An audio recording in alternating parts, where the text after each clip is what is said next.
One example I can give you about callousing your mind, about doing things that make you uncomfortable. I Googled the 10 hardest races in the world, and what came up, number one, was this race called the Badwater 135. I thought it was a race where you ran like 20 miles, set up a camp, and then ran 20 miles the next day. So I called the race director up. He said, David, to qualify for my race, you have to do 100 miles. And I said, 100 miles in a calendar year? He said, no, 100 miles in 24 hours or less. He goes, there's a race on Saturday. And I called him up on Wednesday. Was that 4 days for me to get ready for this race? He said, if you qualify, if you do 100 miles, 24 hours or less, I might consider you my race. Went out there, got to mile 20, wasn't feeling too bad. Around mile 30, I started feeling my shins starting to get extremely sore. And I started to develop stress fractures, shin splints. I started feeling the metatarsals in my feet starting to break at around mile 50.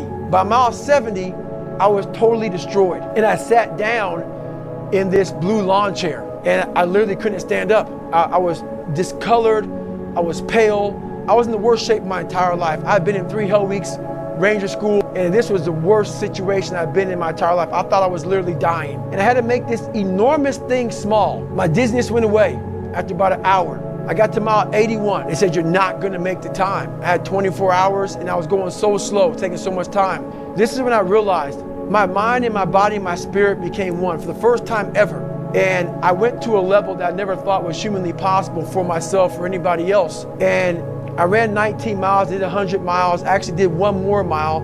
I did 101 miles in 18 hours and 56 minutes.